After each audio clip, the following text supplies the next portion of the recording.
Start हो गया. Recording in progress. Camera on.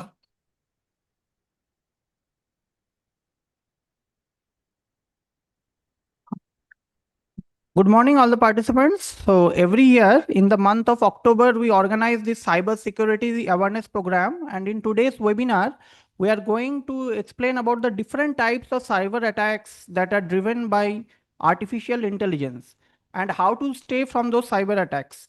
With the massive use of AI, now it has been easy for hackers to exploit the websites and software, and this changes the trends and patterns in the current cyber attacks. Again, the same AI can act as a boon if we use it the right way to identify the threats. In today's program, we have with us our director, Sir, Shri Umesh Kumar Rustagi, and our invited speaker, Ms. Rathna K, Senior Product Manager from K7 Security. We thank our director, sir, for guiding us and motivating us to organize such webinars.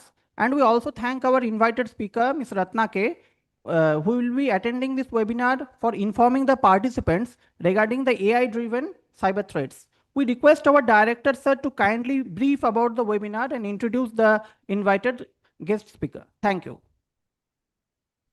Yes, Sumit. Thank you for the introduction and inviting me. Let me first extend a very, very warm welcome. Just post Diwali, and everybody is now we are in the festive mood. And a very warm welcome to Ms. Ratna as well as our participants or audience who have joined online. As Sumit has already told you about the October month, which is normally celebrated as you can say awareness week on cyber threat or related matters. So we have decided to have this lecture today by Ms. Rathna K. Well, the artificial intelligence is something now. Recently, I was attending one panel discussion organized by Press Club, and I found that there was some discussion going on that perhaps we don't know what kind of solution it has and what kind of problems it can create. Still, because and it is inevitable. We cannot leave it as it is. We have to learn it. We have to go with it, but we have to be very, very careful as well because it can create wonders. Simultaneously, it can create some havoc also.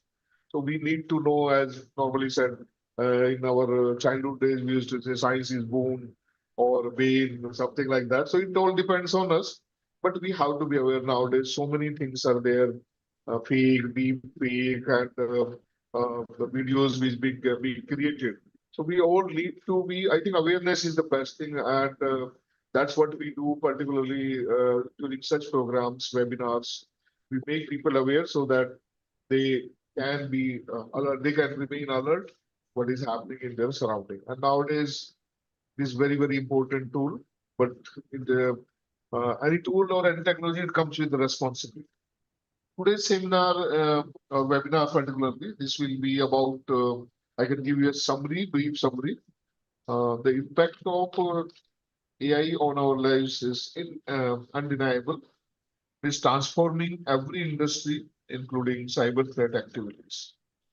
Just as much as we improve our lives by using AI, artificial intelligence, we can also be attacked by someone using this technology. This webinar will examine the current state of the cyber threat landscape, how Indians are being attacked by hackers, how AI is used to increase the effectiveness of cyber attacks, and how individuals and organizations can protect themselves. This webinar will also discuss how the AI models themselves are being attacked and how AI is used by cybersecurity companies to defend against cyber attacks. That's the brief summary of this. And once again, extending a warm welcome to Ms. Rathna K, who is the Senior Product Manager at K7 Security Chennai. Just let me introduce our speaker as well briefly. Ms. Rathna is the Senior Product Manager at K7 Computing with over 20 years of professional experience in the cybersecurity domain in various capacities. She has extensive experience at both K7 Computing as well as Symantec. At K7, she is responsible for all aspects of cybersecurity products, right from conception to customer reach. She has delivered talks and presentation to a variety of audience, ranging from academia to business leaders to attendees at seminars organized by government bodies like ours. In her spare time, she actively volunteers to non-profit organizations, Teach for India and Code to Enhance Learning, that strive to make an impact on primary and secondary education in India. She is a student of Vedant, loves reading classical literature, and dabbles in photography and art. With this brief introduction, I will invite Ms. Rathna K to take over and start her deliberation. And I would request all our audience to just keep themselves on mute. If they have question, they can type on the chat box. At the end, we'll take up a question, or it's up to Ms. Ratna if she want to take in between a couple of questions. Otherwise, we at the end we need to take up. Okay, over to you, Ms. Ratna, please. Thank you, Shivamesh Kumar. Very nice meeting you online. And hello and good morning to all the participants of the Nehru Science Center. I've never been to your science center.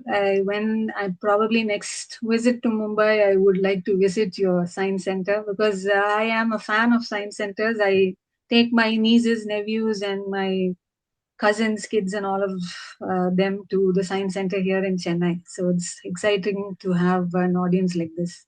Please do visit. Yeah, We'll be happy to welcome you to this thank you. place. Thank you so much. Thank you very much. Just a moment. Let me share my screen.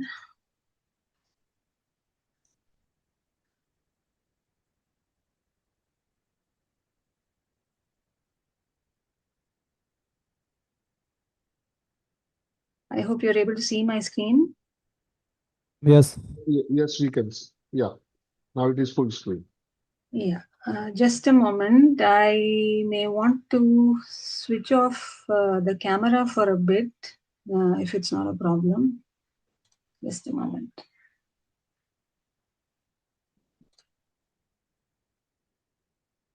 Yeah.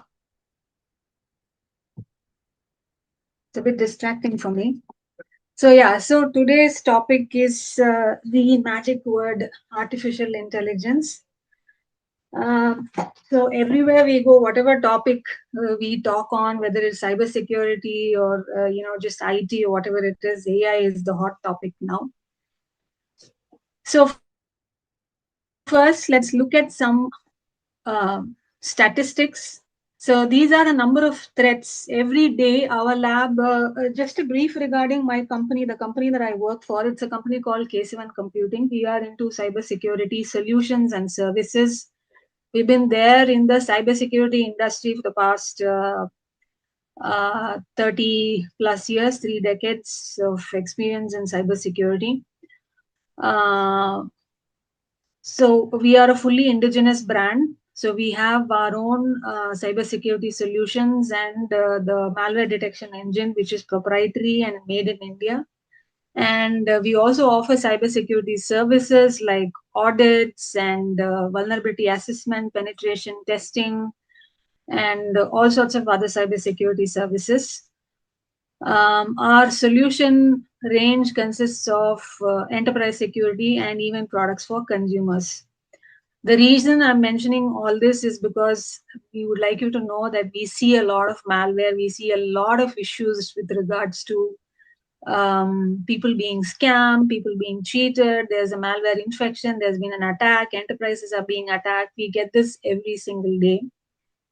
And in our own research lab, we have a fully fledged research lab in our Chennai premises.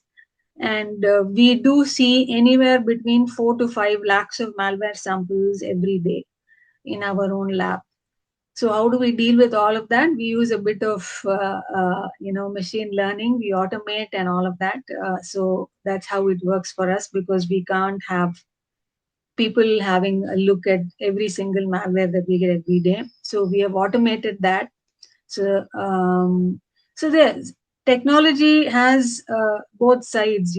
Just like the knife that is wielded by a surgeon, The same knife can be used to hurt a person. So it's just the same. So any advancement in technology, any new technology, any new concept, it has its pros and it has its cons. It's used by the good guys and the bad guys as well. Yeah. So coming back to statistics, so the number of attacks have significantly increased. There is no price for guessing why, because attacks are made easier because the bad guys are using AI to automate attacks, to build or to replicate malware and things like that. So they use AI in a lot of fields, the bad guys, to attack. So that is why the number of attacks have significantly gone up. There's a lot of advisories from our own governments, certain and other, IT based organizations, the government enterprises. There are a lot of advisories that have been given to people on how to stay safe. So websites are being compromised, phishing emails are sent, enterprises are being attacked, consumers, individuals are being attacked, and a lot of tools. See, earlier it used to be old-fashioned trickery. People used to trick. You would have heard a lot of stories about how senior citizens, or even middle-aged people, or even working professionals being tricked by scamsters into revealing personal information.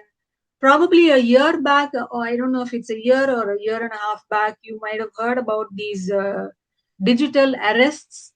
So it sounds very, very far fetched, but you would have heard about how many people have fallen prey to this, and they actually had to keep their laptop camera on and do everything in front of the camera, and things like that. So the people are being coerced or forced into revealing not just personal information, but also their money, hard earned money, is being taken away. A lot of, now these days things are made easier with AI. So you don't have to have a real person on the call, you can have a deep fake video or something. Yeah. So spam calls, I don't need to tell you. Every day, on an average, we receive more spam calls than legitimate calls on our phones, selling something or the other, or asking for some information or the other. Best thing to avoid will be to block or not attend these calls. And of course, our own one of the telecom giants in our own country has used AI to filter out spam calls. So you must have heard about it. And yeah, the more concerning thing here is, you can see there is a rise of crimes against women and children. So a lot of this stuff is increasing. And people, people do not even realize that they're being attacked. Only if they realize that they're being, scammed, or they've, fallen victim, they can report to the police. So majority of the cases happens only when there is a financial fraud that is involved. The rest of the cases, many of the cases are not being reported to government agencies or the police. Yeah. So the statistics, the numbers may be much higher than this, what you're seeing right now. But yeah, so you can see a lot of people are falling prey to cyber scams, not just any scam, but cyber scams. So what are the forms in which these attacks happen? Cyber stalking, so somebody can follow you all over social media, they can relentlessly hunt and follow you. Now these days there's very blurred lines between your real life and your cyber life.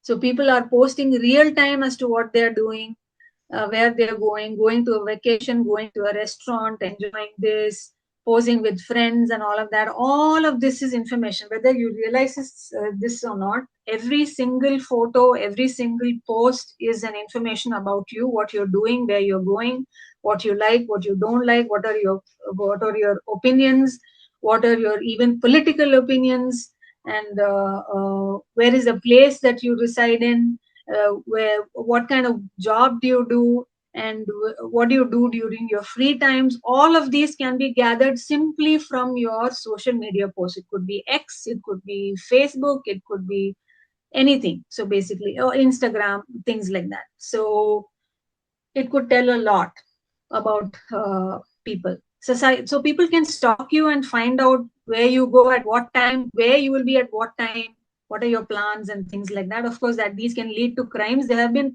instances where people have posted photos of vacations. Oh, I'm going there and here is my pic and all of that. So the thieves have found these kind of posts, and they got to know that the house is, there's nobody at the home now because they're all enjoying vacation probably in some other country or some other place, and so they actually broke in and they stole stuff. So this leads to crime also. Real time reporting of your status, that leads to crime. Money laundering, I don't need to talk about it because a lot of financial scams going on. Cyber bullying, so a lot of cyber bullying also happening. So you might have heard of the recent instance of a kid in a in a reality show, who this kid who was probably a bit aggressive, and this kid was bullied all over. There's a lot of bullying all over online, saying that this is not the way to behave and things like that. So this can have negative impact on children also. Cyberbullying is another very, very concerning thing, because you give access to your kids, to your phones, to laptops. They are on social media from a very young age, so you don't know what they're going through. So it's not, they don't have to just deal with bullies at school, but they also have to deal with cyber bullies also. Some of these people at school may also be stalking them and bullying them in the cyberspace. And there's a lot of people falling prey to propaganda, and willing to go over to the dark side, even for their beliefs, what they think are their beliefs. They are being brainwashed and things like that. Pornography, child pornography or pornography, and that is also increasing. And thanks to a lot of these deep fakes things, where you can you can post the face of somebody over the torso of somebody else. So this can create a lot of um, really emotional trauma, and for the victims who have fallen prey to all of this. So this is like, there's a lot of increase in this also. Job for money scams are very, very common. So recently you might have heard about or probably I'm going to talk about it in the next screen. Debit, credit card fraud, online drug trafficking. So see, the number of crimes that you can commit online is just endless. So it opens up a lot of possibilities. It's just that what what are the tools, what you're willing to do, and then there's a lot more of these crimes that can happen. So who are the people who are actually doing this? So it could be any of these or a combination of these. So fraudsters, blackmailers, they just want your money, or they just want your information. And you would have heard in the news about a lot of these scam, organizations in India itself. People are, police are raiding such organizations. They're finding small setups where there are many people employed who are employed to call customers to simply scam them of their money and things like that. State-sponsored hackers, that is, what do you mean by that? That means that you are being asked by a country's citizen is being asked by the government to do this. So generally, when two countries go to war or something, so the state sponsored or state-backed hackers get into action. So these days you don't even require a war. So you know that there are a lot of hackers from unfriendly countries that can attack your country's business organizations or government organizations by hacking their website, by changing the information, by or injecting malware into the sites and things like that. So a lot of things can happen. So this is state-based. Hacktivists are people who want to hack and prove a point. For they work for a cause, like for the environment or for whatever it is. They work for a cause and they want to prove a point. Script kiddies relatively new, and they would they're kind of eager to try out their hacking skills, and so you are the unfortunate victim. So yeah, just like scientists, whenever there is, they find something, they need to test it on, life-saving medicine. It needs to undergo a lot of trials before it is accepted and it is kind of commercialized. It's the same way here, script kiddies, they kind of come up with a lot of these hacking techniques or malware or something, and they want to test it out, simply test it out on users to see how it works. So you may be an unfortunate victim there also. So that's again business insiders. So people, your rivals, or even people within your organization who are embedded by your rivals, who can steal information and stuff, and criminal organizations. Just like there are, enterprises that have various different departments. Like, for example, you have a marketing department, you have a sales department, and you have a in an engineering department. Same way, criminal organizations, they also work as organizations. So, for example, if there is a very, very highly effective ransomware malware, and there is an author who has actually written that malware, that author can not only make money by, spreading the malware out on the internet for anybody who can get infected. He can also sell that malware to other people, and those people can actually use the malware to make use of the money, and he gets a cut out of it. So it's a lot of, there's a lot of thing going on in the cybercrime space. And there are certain people who are, very good at writing phishing mails, IAB, or initial access brokers, these are called. So these people, what they do is, they are in charge. When you want to attack an organization, they are in charge of gaining initial access into the organization. They can do it using any means at their disposal. They can do social engineering, they can actually physically meet a person, or get an ID card, or steal an ID card. Just like in movies, you see, they steal they flick the ID card, and then they gain access to the building and stuff like that. So these things are real. And if not in physical, during physical interaction, or face-to-face meetings, you can even do it online. You can find out an email ID of a person who's working in the company and targeted phishing campaigns towards that particular individual, until that particular individual clicks a malicious link, gets a malware into the system, and this system is connected to the inside LAN, the LAN inside the company, and a lot of other systems are affected. So a lot of things, there are a chain of events happening. Again, some more news that you would have heard of recently. So recently, a firm in Hong Kong, the CFO, okay, the CFO was fell prey to this kind of deep fake scam, where they used a video of deep fake of the several people in the company. They had a video call, and all of these people looked genuine, but these are all deep fakes, and the CFO was asked to transfer a large amount of money to various different shady accounts. Various different accounts, basically. And first, initially, though, since he was skeptical, they said, you come on a video call, and then he got on a video call, but on the video call was a deep fake. So he had to part with all of that money. And this scam came to light only after a few days, when he actually met the person face to face, and they found out that they've transferred all of the money outside of the organization. Yeah, as I said, phishing emails. So phishing is one method to gain initial access. So what do you mean by phishing? So you basically try to entice an individual working in an organization, if you're planning to attack an enterprise, or an individual itself, if your motto is to just attack individual users. So you can craft mails. These mails typically convey urgency. So, like, say, urgent, some, this help required, or this your relative was met with an accident, and he needs immediate money for surgery or something like that. Whatever, anything that can convince you.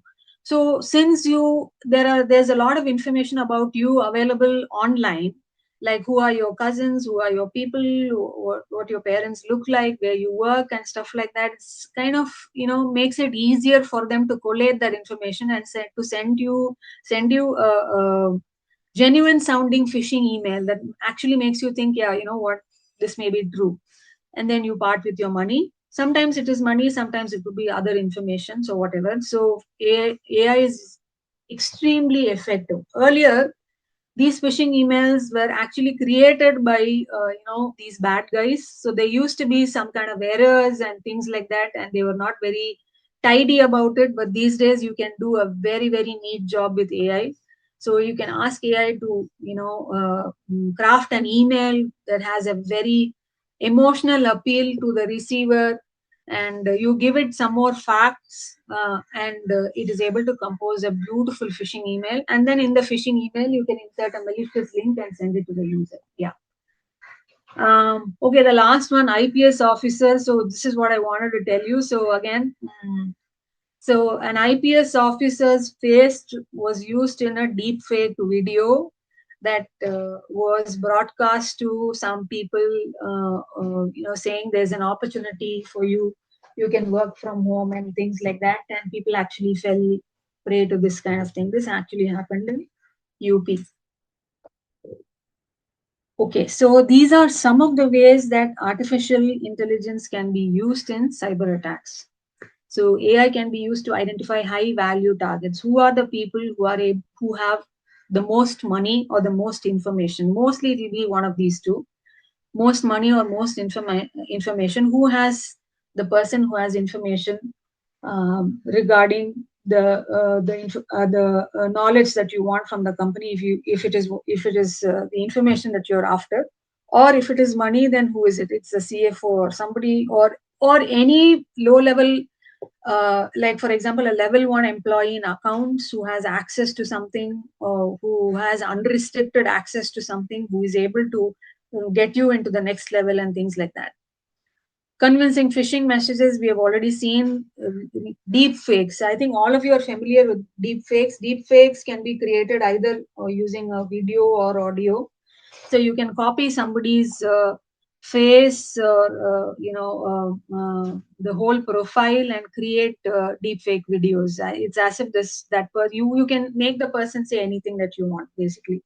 This can spread a lot of misinformation. They can be used for defrauding people, identity theft, a lot of things using deepfake. Chatbots, you might have come across a lot of chatbots these days. Even when you make a call to a toll-free number. So recently, I actually bought a large appliance, and I had to call their toll free. And the toll free, as soon as I called the toll free, I didn't speak with a real person. It's not even that IVR that I spoke to. It actually went to an automated AI assistant, and it asked me a few things. And when it was not able to help me with my problem, it put me on to an actual person there. So this is a good thing, because you need lesser people to answer. AI can actually filter out what you require and then pass it on to a real person before they can help you. This is a good thing actually, but this, as I said, it has two faces. This can also be used for malicious purposes. So you can have chatbots that can spread misinformation, or they can try to groom you, or they can try to influence you, they can try to extract information from you. Anything is possible using these chatbots. Copies of genuine websites. There is a thing in cybersecurity called brand monitoring. So a lot of these large brands, for example, the Great Indian Festival, Diwali season. How many of you visited the Amazon website? It must be a lot of you must have visited the Amazon, Flipkart websites to place orders, because you have pretty good discounts on what you wish to buy. So imagine somebody has made a copy of the Amazon website, Amazon.in. Somebody else wants to make Amazon.in, except that instead of Amazon, instead of this O, they can put a zero or something. You don't notice, and then you just click on a link and you go to the fake Amazon website, and you can forget about your money or whatever it is, or the order that you placed for it. So this has been there for a very very long time. So there are ways and means to detect these kind of websites, and you'll have to shut them down. So a lot of big brands go for this brand monitoring. So they want to know whether their websites are being impersonated, whether their people are being impersonated, and things like that. Fraudulent remote workers. Yeah. So this is another thing. I don't know if you're familiar with it, but there's a lot of remote working opportunities these days, especially in the IT field, where you can just sit at home and you can work. A lot of people in India are doing that. They're working for US companies or European companies or Asian, East Asian companies by just sitting in India. So you apply for the jobs. There is an interview online, and at some companies at no point in this screening process they require you to come over. Most companies just do it online. I mean, not most, sorry, many of the companies do it online. They don't require you to travel and all of that, because that again incurs an expense, unnecessary expense. So they do all of these interviews, and these interviews are being attended by deepfakes, right? So you can use AI to answer those questions. You can create a deepfake. You can get the AI to answer, to attend the interview and stuff like that. So because of this, genuine people are actually not able to access these kind of job openings. TTPs, that means tactics, techniques, and procedures. So, okay, so let me cover a lot of points with this. So, every attacker, it could be an attacker organization, or it could be an individual attacker, or it could be an organization or a group of attackers. They all have their own, what do you say, signature style, TTPs.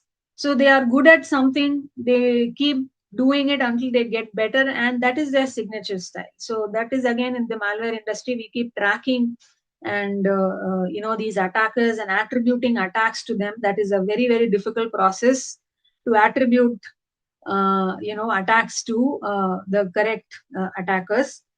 So they have their own signature styles or signature moves. They do this, then we know it is probably this attacker, because they are good at this and they've been employing this and they've been doing this, and they've staged successful attacks using these TTPs. So this can be accelerated or automated to a certain extent by using AI tools. So a lot of parts of these attacks, I said there are a lot of parts of an attack. It's not simply just inserting a malware into the organization. There's a lot of parts that go on. Once gaining initial access, I will just take less than a minute to give you a very brief overview. I'm not sharing all the steps. So first you need to gain initial access. If you wish to attack an organization, you need to gain initial access. For that, you need to work really hard to find out how you can gain initial access. Once you gain initial access, what about spreading inside the LAN environment, getting inside, getting into other people's systems, or getting to know about who are the people who are working there and things like that. Then comes privilege escalations. You want to, okay, now you are a level, you have gained access to a level 1 marketing employee. Now you want to go to the head of marketing. How do you do that? How do you get access to that system or to the information that that person has access to? How do you do that? And sorry, did somebody say something?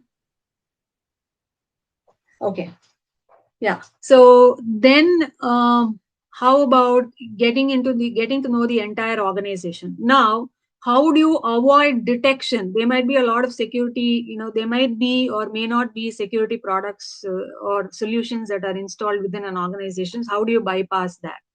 How do you stay hidden? Sometimes some of these malwares that come into the organization stay hidden for a long, long time until they can be activated. They can stay dormant. So all of this is, and then the actual attack happens. And after the attack, if it is information that you're extracting from the organization, you need to exfiltrate that information outside. So how do you do that? So there are lots of parts to an attack. It's not a simple thing. It's actually very, very meticulously planned, time consuming. It's elaborate. They need to do a lot of hard work. Yeah.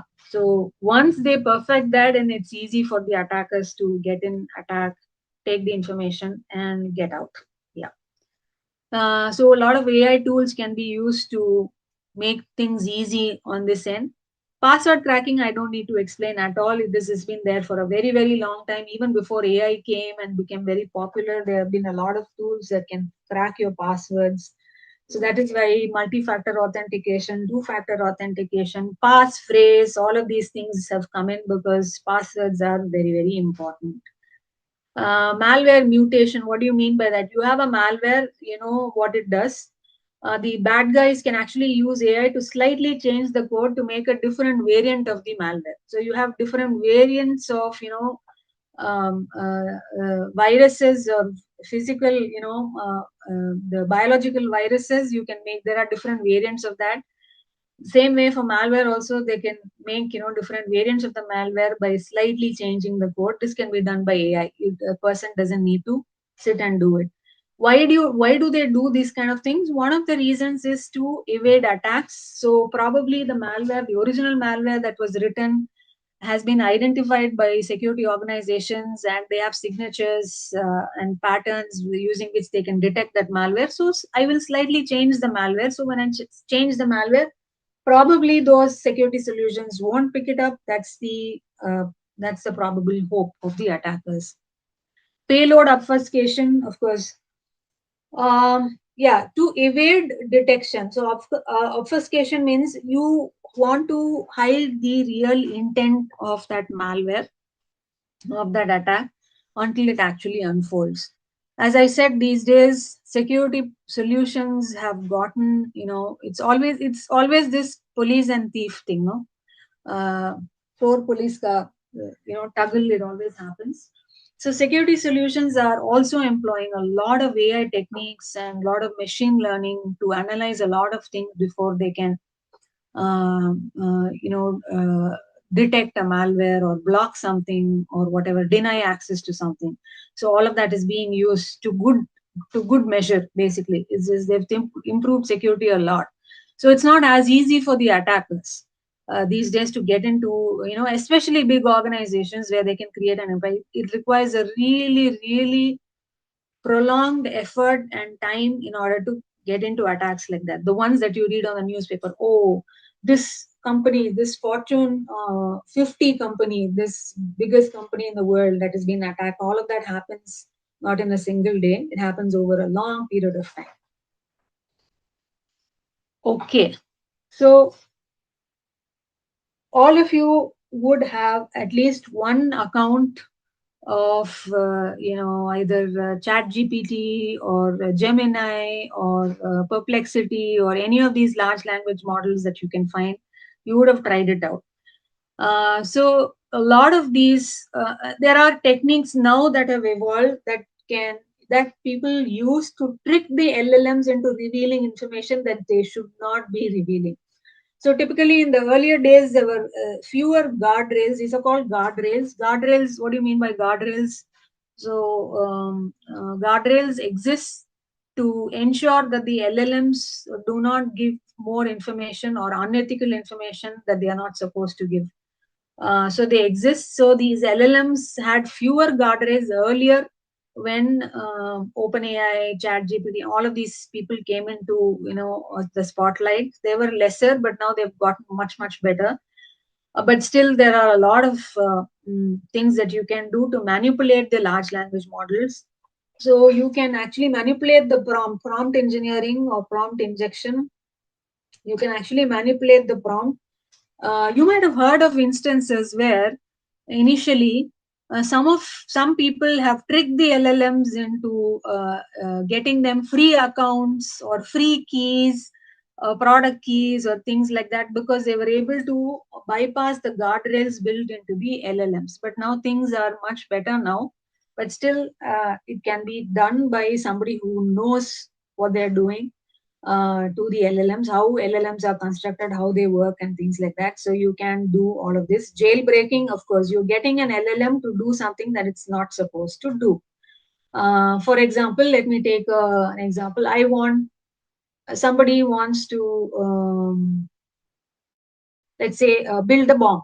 Okay, you're not supposed, the LLM is not supposed to give you answers to this and things like that. But yeah, so if the people actually know how to get the LLM to do that, it may reveal some information that could go into the project that you're looking to do.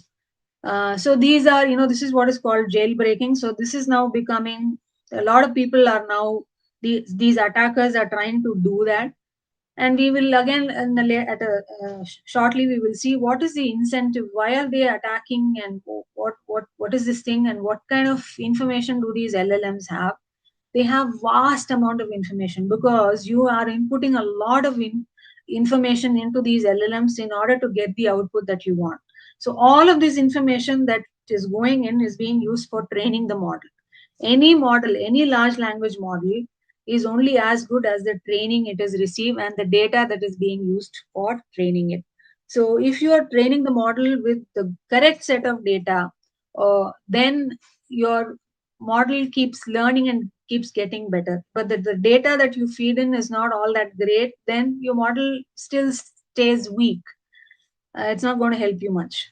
So that's why, in when you ask certain queries, the model may hallucinate, it may not give you the proper answer and things like that, because it doesn't have enough context, it is not able to give you that answer.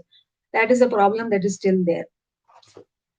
Okay, so how can individuals and organizations stay safe with respect to these attacks by using AI tools and all of that? Watch out for deepfakes. Easier said than done. So you can see a lot of these. It requires experience. It requires analysis, especially for deepfakes. But there's a slight difference. There's a lag between the movement of the lips when they are talking and the sound and things like that. It's not just that. There are small things. A normal user in the course of their day-to-day activities may or may not be able to spot these things. So it's very difficult to spot these deepfakes. I don't know if you've heard about this case. Recently, a prominent actor and actress from Bollywood, they actually won, or I think they have actually what do you say? They have kind of sued Google or YouTube or something, because their personality or their deepfakes are being used to promote products, or misinformation, or to create videos that are not morally or ethically correct, or, as I said, to spread misinformation, or for commercial purposes. You put an actor's name or face on the T-shirt, and you can just make money out of it by selling it and things like that. So they have actually registered a case with all of these. So people are now becoming aware that their face, their voice, their personalities can be used, especially famous people. This can be used for deep fakes. So yes, companies and organizations, the top companies, social media companies like Facebook and all, they are working very, very hard to restrict these kind of things. But yeah, they will have to come up with a multi-pronged strategy to ensure that fewer and fewer of these are getting onto the actual cyber world. Check if websites are genuine before entering confidential information. A lot of your security solutions can do that for you. They can identify whether a website is a fake phishing website or a genuine website. They can do that for you. If you don't have a security solution in your systems, this is the point where you need to have them right now. So you need to install security software, whether you are an individual or whether you are an employee of an organization and you are required to do that. You need to have a security solution in your system that can take care of a lot of things for you. Certain things, of course, cyber hygiene, the basics help in any situation, whether it is cyber attacks or whether it is a physical attack or whatever it is. The basics always help you. So you've been taught in your young age, do not accept sweets from strangers and things like that. Those are all things that still work. These are basic, that always work. So somebody is coming home, don't open the door for them without knowing who they are, asking for their ID and things like that. People claiming they want to do the sensors, people claiming they are from insurance, they want to give you money and things like that. You just don't royally open the door for them. You need to find out if they are the people who they say they are, who claim they are, and you need to find out all of that. So basically, a lot of these basic things itself will help prevent uh, mm, uh, you know uh, an attack. Be wary of urgent or emotional appeals. Again, as I said, if you are receiving an appeal over an SMS or a WhatsApp message or Facebook or an email saying, something has happened, I need money, I am so poor, I need your help, or I need money for education and I've lost my parents and somebody needs to help me. Here are my credentials. You can please check them out and whatever it is. So do not fall prey. Most of this is fake. Do not fall prey and fall prey to this. You need to have multiple methods to check before you want to do any help, you want to actually be involved in these kind of things. Limit sharing on social media. Again, this is one of the basics. So uh, real real time reporting of your activities. You go to a very interesting restaurant, you go to a very interesting place, you are you cannot resist. You can see most of the people these days, before they actually eat the food on the plate, they need to take a photo of it because they need to post it on social media, and they post it real time. They don't even do it after they go home or 2 days later. They do it real time, so everybody knows you are there at this point. You're not there at home, or you're not there at the hostel, you're not there at the work, and this can lead to a lot of unpleasant situations, like especially if you're trying to bunk office and you're trying to go elsewhere, and you post a picture and then somebody from your company finds out, so it's a lot of mess. So try limiting sharing of either photos or information or anything in social media, because it can and will be used against you at some point in time, if not right now. All of these can gather information about who you are as a person. As a person, let's say Krishna, what does he like? Where does he work? Who are his parents? What does he do during his free time? So does he have a dog? What is the name of dog? Is he really fond of the dog? So there are a lot of posts about his dog and him. So where does he take the dog for grooming? Where will he be at this weekend? All of this information you can simply gather by looking at your social media posts. And rest is, of course, you can build on it, and you can actually uh, uh, try to victimize that person. PII, personally identifiable information. All of you know that, Aadhaar cards and anything that can identify you as a person, you are not supposed to share it without verification. In fact, the government itself has given a portal to you to check who are the people who have access to your Aadhaar, who are the people who have actually verified your Aadhaar information and things like that. So your driving license, your Aadhaar card, your passport, anything, just do not share it. Unless it is really, and even when you share it, you need to make sure that you're sharing it in the right place. Check if your data has been leaked. There's some ways to do that. There are security solutions where if you put in your email ID, it can check whether this email ID is part of any of the data that has been extracted from an attack in an organization. For example, you're all, let's say I'm assuming that all of you all have an Amazon account or a Flipkart account, and some of your information is there in that account.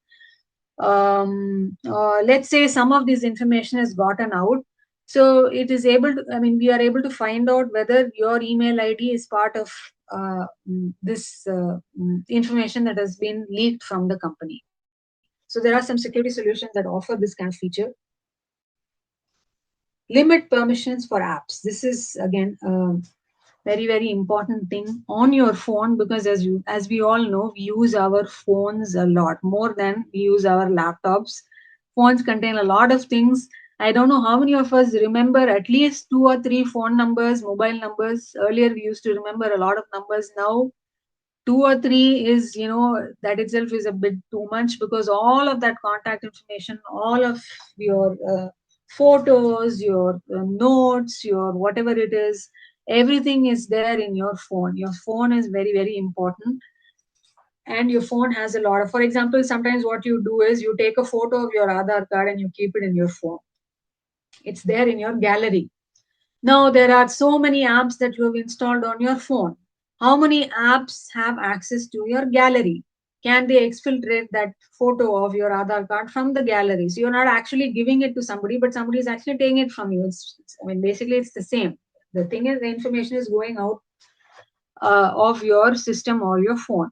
So you need to be very wary of granting permissions to apps, granting permissions to data or pictures on your phone, or to sounds, or to contacts on your phone. So there are many apps that can do that. So for example, shady apps, once you install them, they will ask access to your contacts, to your photos, to the the recordings, and all of these folders in your phones. What do they do for this? For example, you install a shady app, it asks you access to your contacts. You can give access to the contacts, and then what happens is it can send itself, or it can send a message to all of your contacts saying, you know what, this is a new app, this is really cool, so why don't you just install it, kind of. And that message can go from your own SMS message, or from your own WhatsApp message, or whatever it is, and it can become a huge mess. So do not give permissions to all apps, only give permissions to trusted apps, to especially things like photos and contact lists and so on. Password hygiene, I don't need to explain it at all. Very, very, very important. We are not supposed to write down passwords, or take a photo of the password, or write down passwords in paper, or put it on a Google Drive. It's all of this is not wise at all.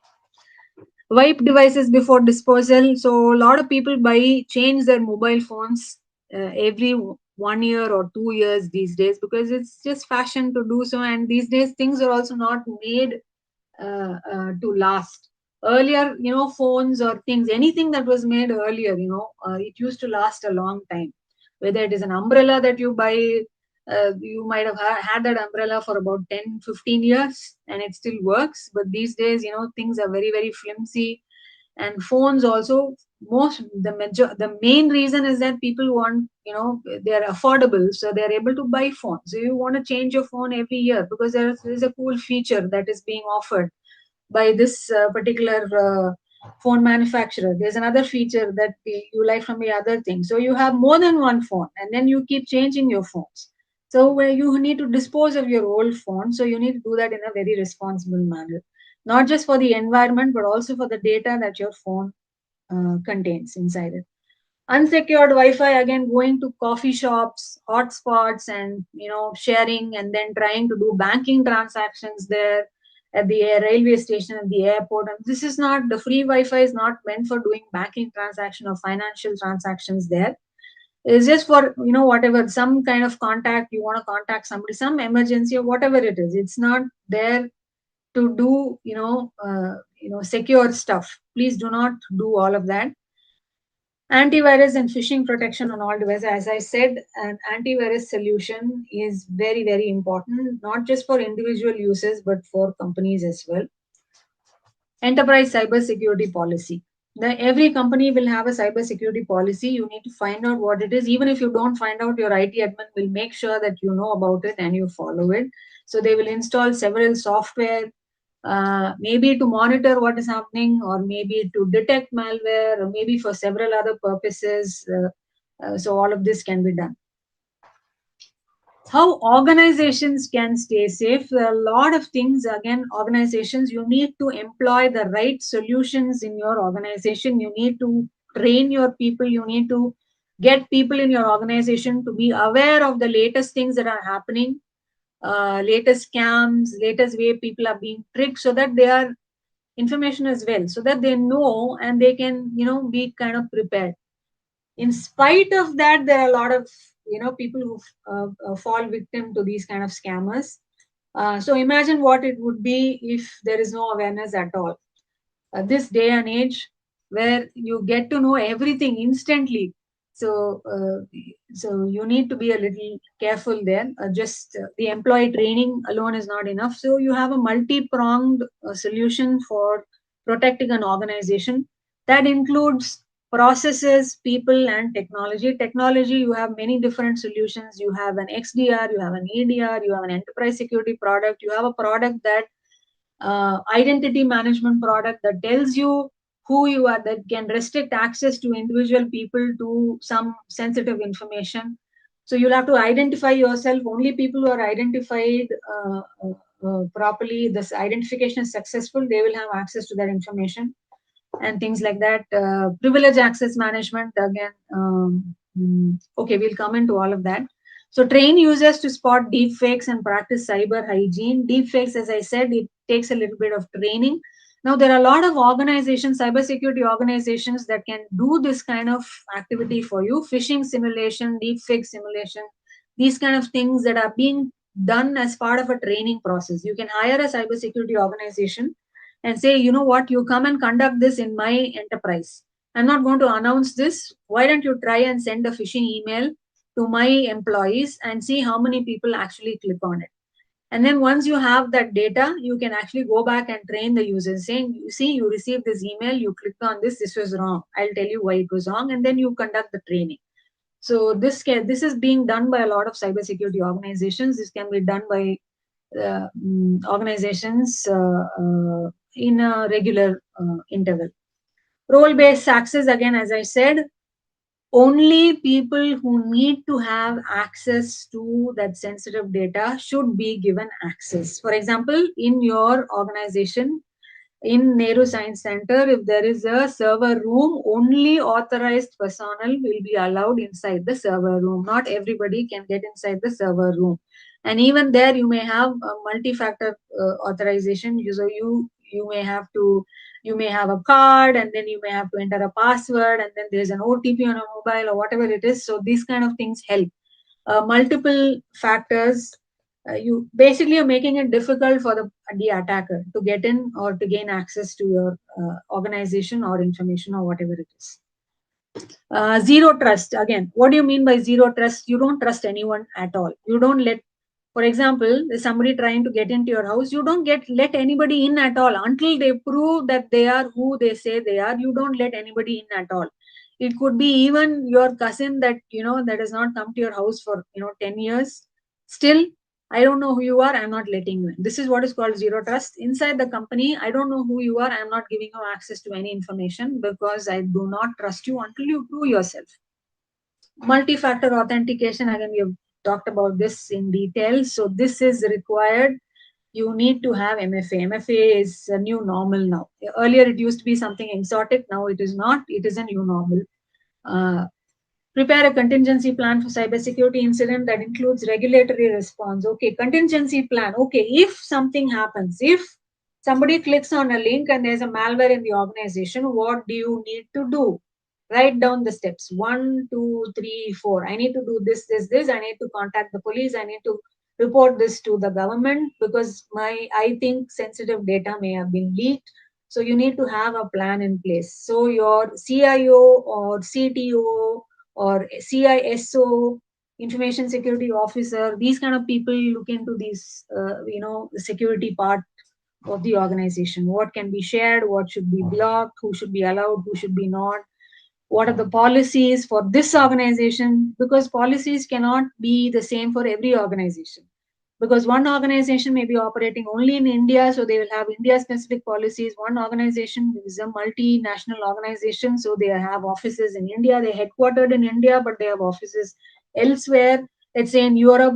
So in Europe, you must be aware of GDPR. So it is basically what it means is any information about a European citizen, any information has to stay within Europe only. You are not allowed to take that information out of Europe. So which means if your company is headquartered in India and you have a branch in, let's say, Paris, France, then if there is information that you're collecting from French customers, their information like their email ID or phone numbers, you cannot take that information out of Europe, which means your data center has to be in Europe. You cannot put that data in India. So there are regulatory laws also. Again, countries, it's not just organization, countries are also making it difficult because they have their own regulatory principles, they have their own rules of how their citizens' data need to be dealt with. Practice response to attacks. Yeah, again, it's part of the thing. So this can all be done. You can employ a cybersecurity organizations to conduct a workshop like this, where you can actually simulate an attack and then you can practice what happens, what do you need to do after that. install patches as soon as they become available. These days, as you can see, you have a lot of applications on your laptop or your systems or your phones, and you can see from time to time on your phones, updates are available, updates are available. So when updates are available, kindly install the updates, because these may be patches for a flaw, or these may be new features. You can't take the chance, you will have to install the patches. And even in your laptops or your system, you need to install those updates immediately.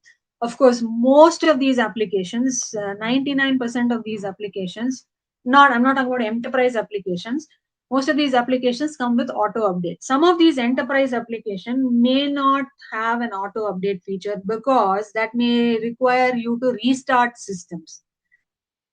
But you may have a very business critical system that you cannot restart. Let's say healthcare organization, hospitals, you can't restart a computer just when you want. Okay, that computer may be powering something that, that's the patient is connected to. You can't do that. Or let's say let's say electricity plant, you can't do that. So there are certain, so you there's a different policy there, how to apply the patches. So this is a big field. Patch management, vulnerability assessment and patch management is a big thing. So that's a separate what do you say, separate stream within cybersecurity. Deploy cybersecurity that prevents access to phishing sites. Again, any decent security solution will have all of these features. And of course, as I said, training, knowledge about these AI attacks and the latest attacks itself will help the employees. So organizations, how do you keep your data safe? Again, the first principle in keeping the data safe, it's called in IT, it's called DLP, data leak prevention. So what do you mean by that? The first thing you need to do to protect data is to know the value of the data. For that, you need to classify the data. You need to classify this data is sensitive, this data can be shared with the public, this data can be shared only within the organization, this data cannot be shared with anyone. So you need to first classify the data. Only when you classify the data or the asset, you can assign a value to that and you can protect it in an appropriate manner. So you need to make sure that you classify the data. Then you need to make sure who has access to that data, who should not have access to the data, what happens if that data is leaked. All that needs to be thought out, and it needs to be put actually into let's say a document. You need to create a document out of it, and you need to have rules, policies and procedures regarding that.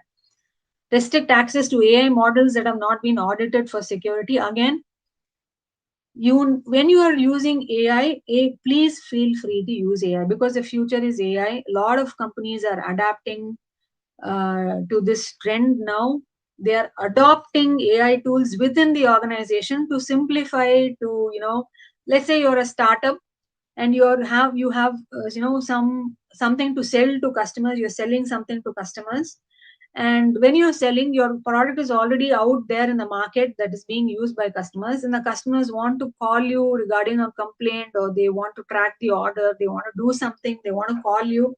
But you are a startup, you don't have a lot of bandwidth for, to hire one whole customer engagement team. You don't have that kind of capital, you don't have that money. So you can use AI chatbots. So the AI chatbot can actually chat with the customers like a normal human being. It is able to understand what that customer is saying, and from the database of information that you have given to that particular AI model, it can actually give a very tailored, succinct response to the customer. This is actually very helpful. So using AI tools, it can actually help your company grow. And learning AI tools actually enhances productivity. So you don't have to do every single thing in the long hand. You can use an AI tool and use a shortcut method, so that you have a little more free time that you can use either to develop yourself more or for whatever purpose that you want to. So you can, AI is a must and you have to use it, but there needs to be vetting. So you need to know where you're getting into. You need to have that kind of, you need to vet whether this model is okay, is it reliable, can I use this, what about this tool, what is the feedback regarding this tool, should I get an AI consultant to see or to suggest what they can use and so on. If you're able to do that, do that. Restrict access to AI models where data sovereignty may be violated. Again, as I said, data.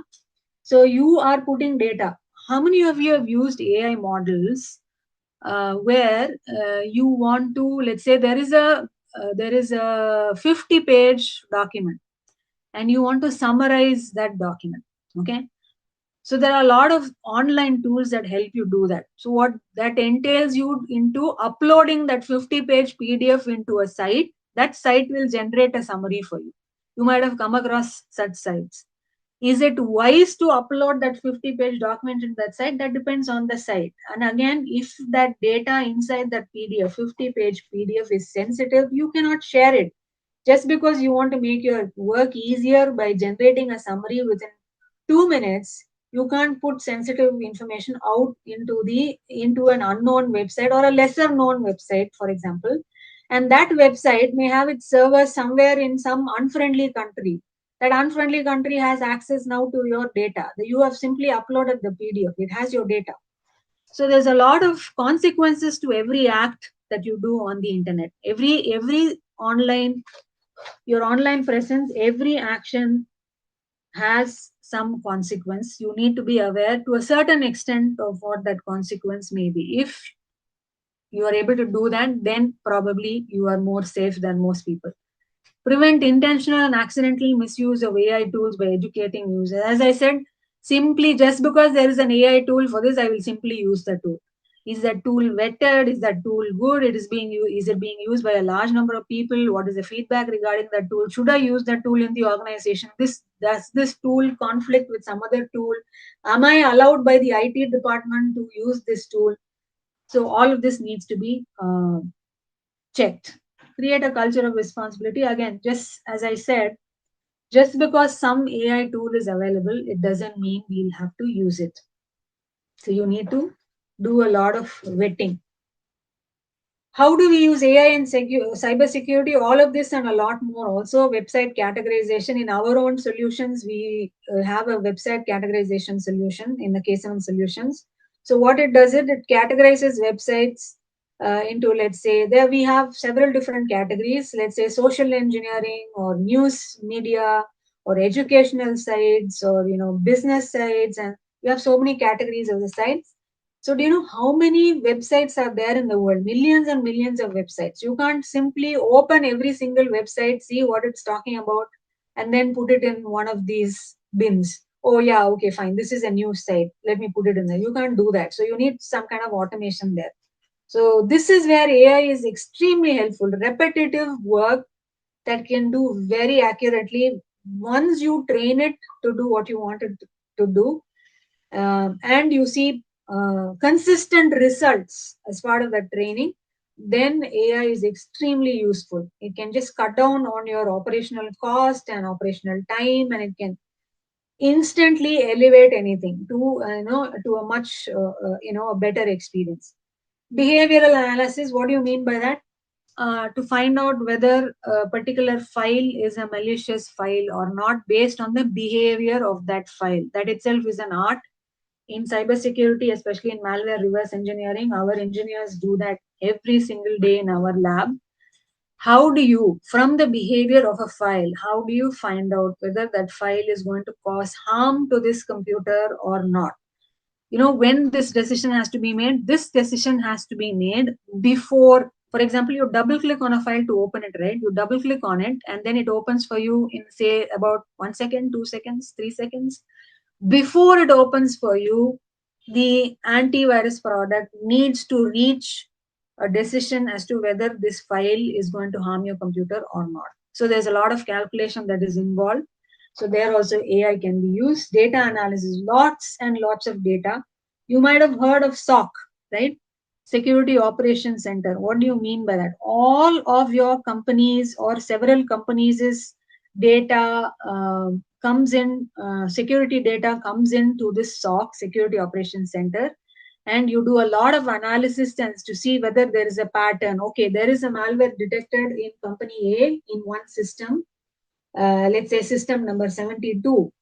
So there is the same file that is being detected in system number 86. So do these systems fall into the same department, or they're different departments? Where are they being downloaded from? Are they being downloaded from the same website? Have they got it from the same source? There's a lot of analysis that is going on in Security Operations Center. This can also be automated using AI. Very, very helpful. Automated response. Again, response also. When you are when you have experienced a breach or an attack, or there is some kind of security situation in the company, AI can be used to automate your response to the breach also. Again, pretty useful, because you don't have to sit and do everything manually. You just need to automate it and just oversee what is happening. Again, before you actually put it into production, you need to have tested it and see that it's responding properly. Otherwise, the response itself may be improper. So again, a lot of tests are involved. So, as I said, AI is extremely exciting, and this is the future. We cannot avoid AI at all. In fact, it is extremely advisable to use AI in your daily lives. The more you use, the more you understand what is, how it is, why you need to be cautious, where you need to be cautious, how you need to protect yourself. All of this you will know once you use that daily in your life. If you're using it probably once in a year or something, you may not be aware of all of the risks. So please do adopt AI. It will certainly make your life easier. But then before you do that, make sure that you do a lot of research, or consult somebody who is an AI expert, or consult security organizations who can vet all of these solutions for you, and then advise you on the right course of action. With this, that's the end of my presentation. So if you have any questions, I'm happy to answer.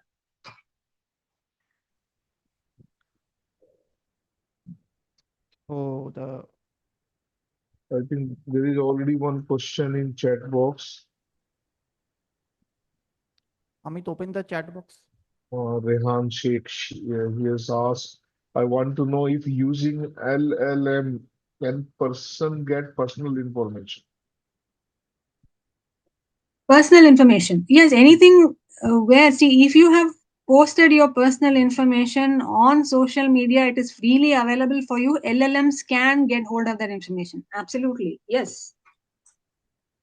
You have a public LinkedIn profile, you have a public Facebook profile, you have a public Instagram, this thing, all of them are linked with the same email ID. And your personal email ID is mentioned somewhere, your phone number is mentioned somewhere. So LLMs are pretty good at, scouring all of these sites and getting you the information that you want. Yes, it can do that. Yeah. Any other question? I think we can open participants. If they have direct question, they can simply raise hand and can we do that, Sumit? Yes, sir. All the participants are requested. If they have any question, please kindly raise hand and unmute yourself. We can. The madam is there to answer your queries. Yeah, till then. Meanwhile, actually, Ratnaji, I have observed that yes, there are some complications, and we have learned earlier also that, as you mentioned, some of the sites, means, for example, my own bank site. Normally, nowadays we do everything online. Sometimes they create the same kind of entry, means the homepage, and you start filling your all the information, password, and all that. So how to identify that? Because it is not part of our habit also. Every time you first test it, whether I mean, that what you call the HTTPS something something. How to identify that this is a secured website and not a phishing one where just to extract your information? Yeah. So two ways. One is the manual method and the other is the automated method. So automated, any decent security solution that you have in your system, any antivirus product that you install on your system should be able to identify and block these phishing websites. Of course, banking websites, the bank itself, it has to comply with RBI principles and so on. So the bank itself will run tests on to see whether its own website is being impersonated. There are fakes of its own website. They do that, and if they do find it, they take action and all of that. But yeah, of the easiest method is you install a security solution inside in your system or in your phone. Also, there are mobile security solutions available that can identify whether it is a phishing website or not. That is easy, number one. Number two, again, you see, again, as I said, this is just basic cyber hygiene. So you cannot click on links that you receive in email. So for example, you receive an email and say it's from HDFC Bank, and there is a link saying we are updating our information. Click on this link to change your password. If you click on that link, it may take you to a site that looks like the HDFC Bank, but it is not. So never click on, especially for banking websites, do not click on links. Please open the browser in private mode, whatever it is, and type in www.hdfcbank.com. It just takes 2 seconds more, but it's safer. Do not click on any links, especially. So these two, yeah, basics, how to identify whether a website Yeah. is. No, even though we are, it has recently happened to me. The Canara Bank, our official bank is Canara Bank, and it's means website is like canarabank.com, something like that. And now recently they have changed canarabankbank.com, something like that. But I was not sure. So when I clicked, and it was going to a different website. And then the message also, now we are changing, we have changed our website. Now the domain is changed, something. But there's no information from those banks, though we are well connected with them. But they have never done that. That becomes a problem because every time. It And is. nowadays, remembering password has become a tedious job because everywhere you have a password, everywhere, right? And is it safe to keep it on Google that they ask whether you want to save it or there? Okay, so Zai, this is one of the most asked questions. So for password, if you have a lot of passwords, then I would recommend a password manager. Again, go for a good product, a reputed product that can generate very tough passwords and can maintain your passwords and so on. Password manager programs, these are available. They are available for free, and they are also available for a nominal payment. It is better to go for the paid ones in my experience. That is one way. The second way is that these days is something called when you sign into a website, it'll ask you, do you want to sign in with your Google account? Oh, yeah. Right? Yeah, so your Gmail account.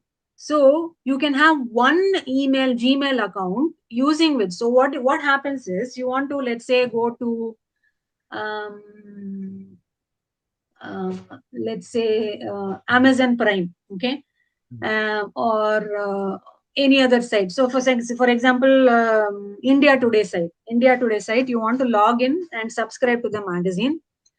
So it may ask you for an option. Do you want? And it'll ask you if you are a member, you need to sign in order to look at our whatever this content. You need to sign in.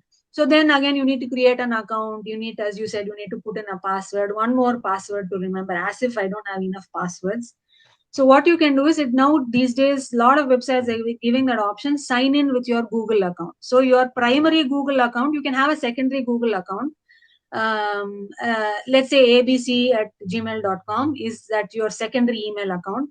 You can keep that and you can sign in that website. For example, in that website that we are talking about where you need to sign in, the India Today website, click on the option sign in with my Google account. Then it will ask you to put in your Gmail username and password.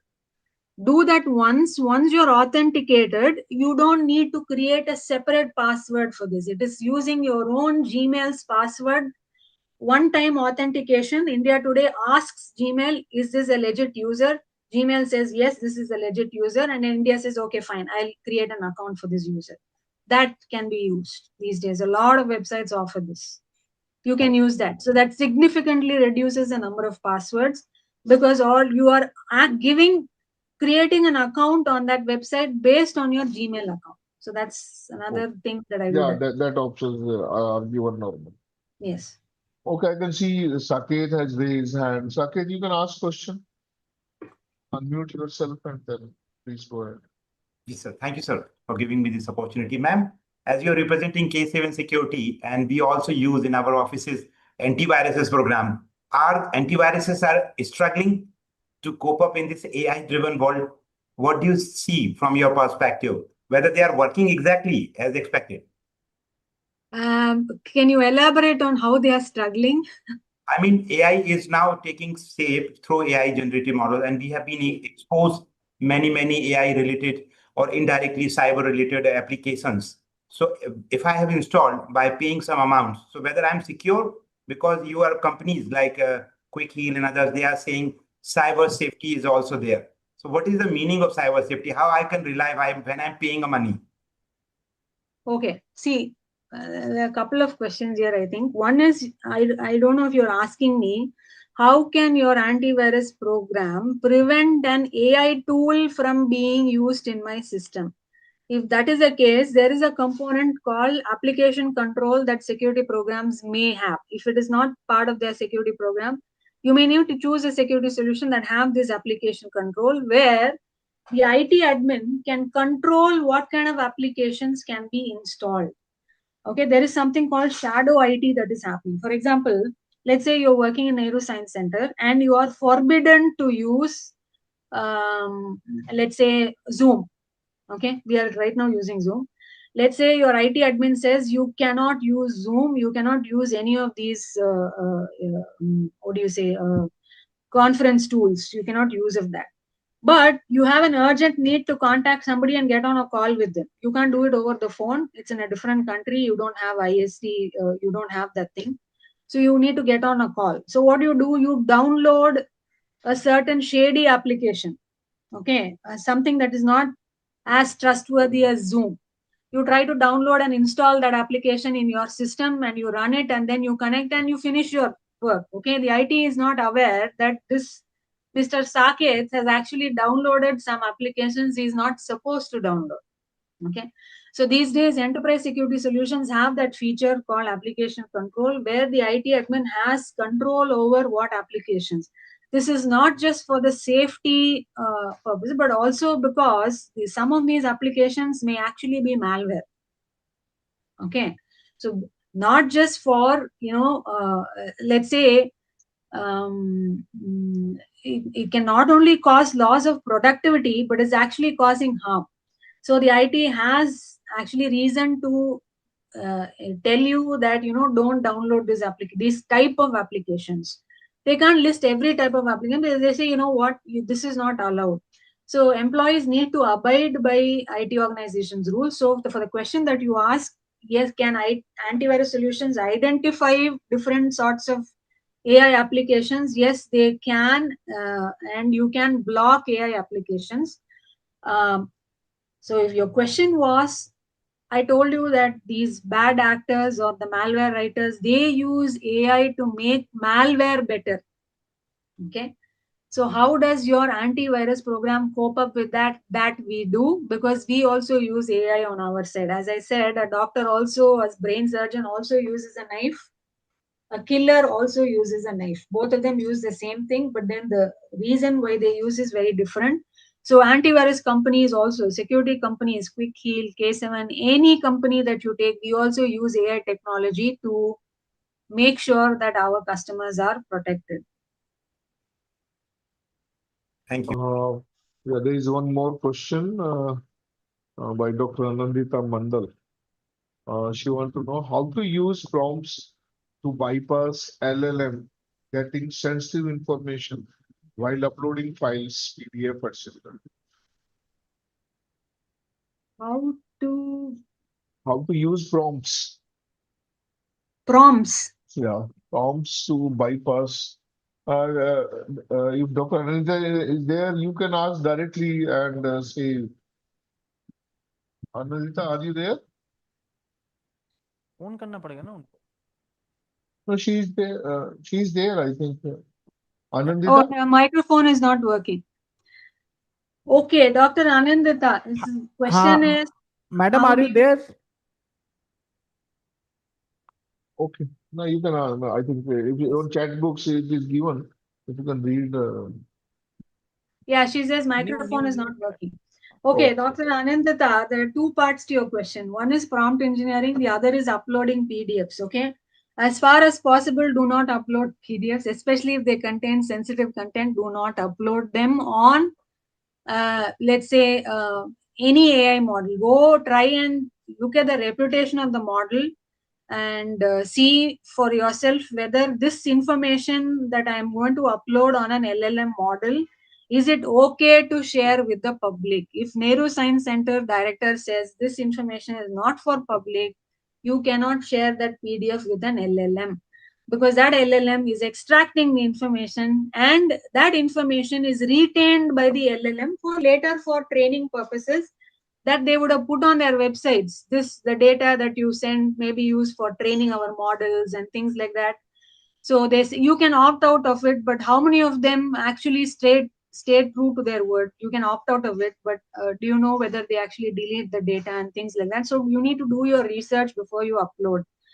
Prompt engineering, yes, there have been a lot of instances where you can engineer prompts to bypass the LLM's guardrails. Like you can make an emotional appeal and things like that. I do not want to be giving you ideas. Let's say, for example, you can, if you ask, let's say, okay, earlier I think we gave the idea of how to build a bomb and things like that. But suppose you were to ask something like, you know what, I am trapped in a cave and there has been a landslide, I need to get out, I have this thing, how do I get out of this, can you help me, and things like that. So we don't know how the LLM will respond to that kind of situation, because now you're giving additional context to that. So this is so based on the prompts. Again, as I said, it's not an easy thing these days, because the LLMs themselves are, getting better and better, and you are not able to do all of those things that you used to do maybe a few months before. You cannot do that now, because their research and their training has gotten much better. So prompt engineering is becoming tough, but it is possible once you know what you're doing and what you're actually asking. So you need to have, there are a lot of techniques that can be used, but these are things that cannot be shared in a seminar, because again, this is a public thing and we don't want it to reach the wrong people. You're welcome. Thanks. Sumit, anybody else within your room? Somebody has any question? Any questions from the participants?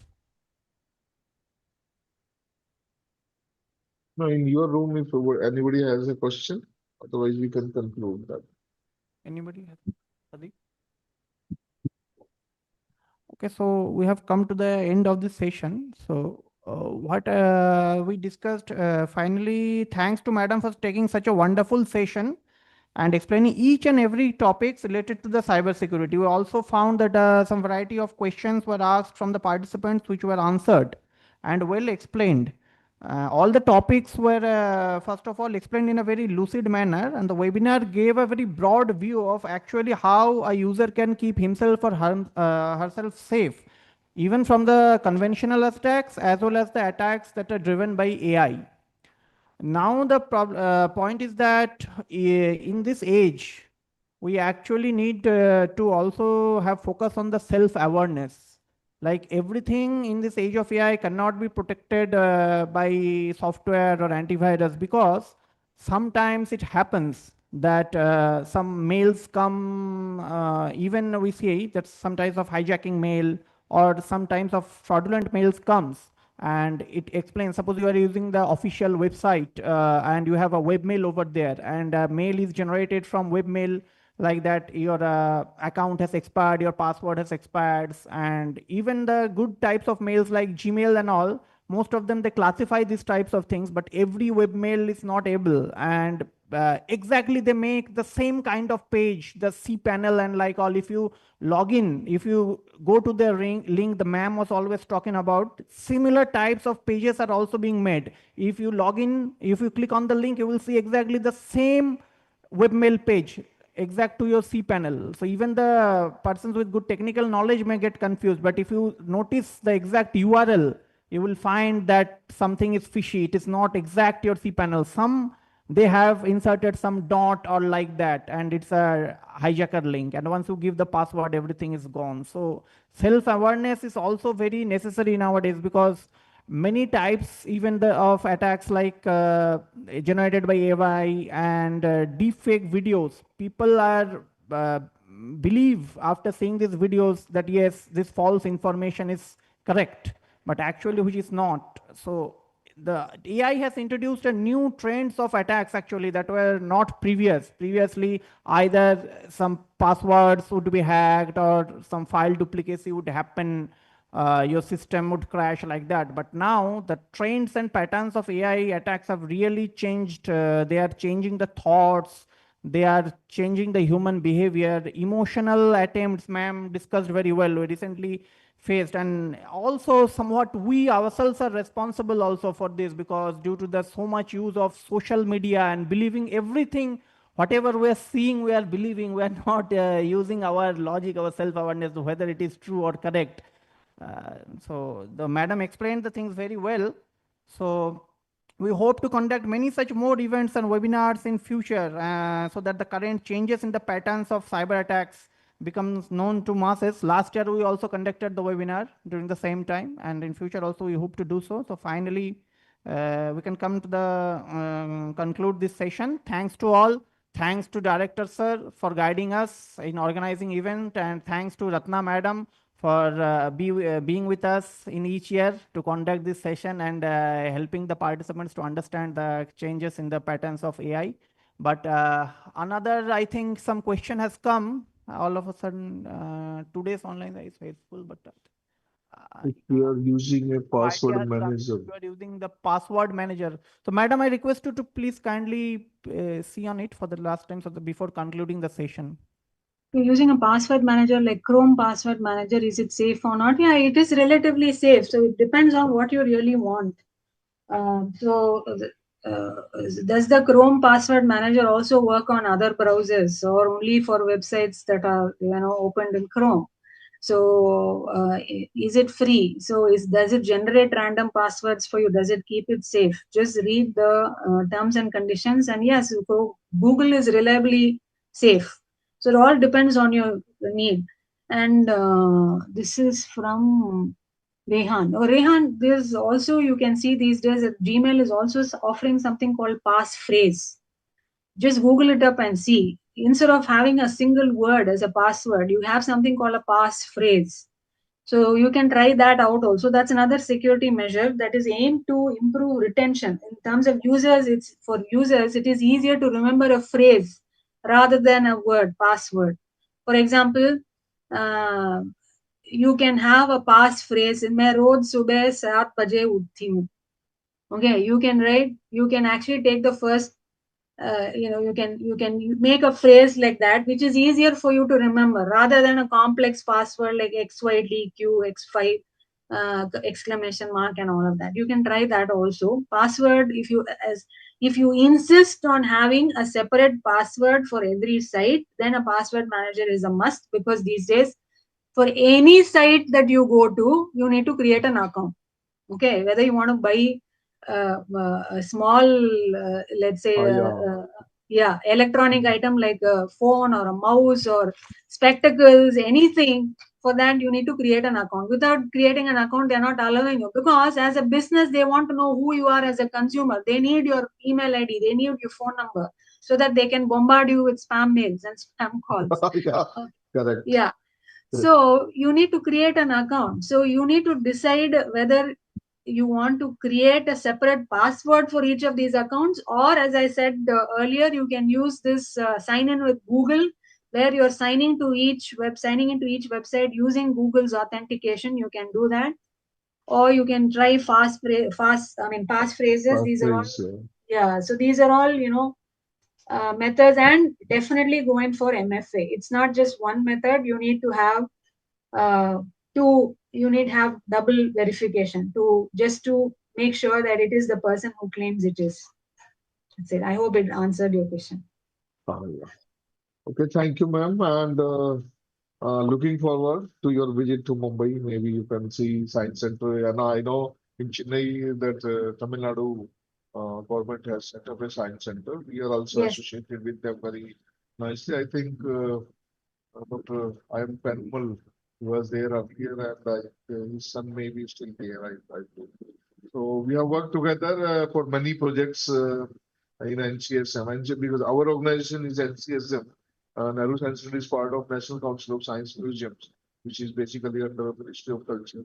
So we have worked together, and we still look forward.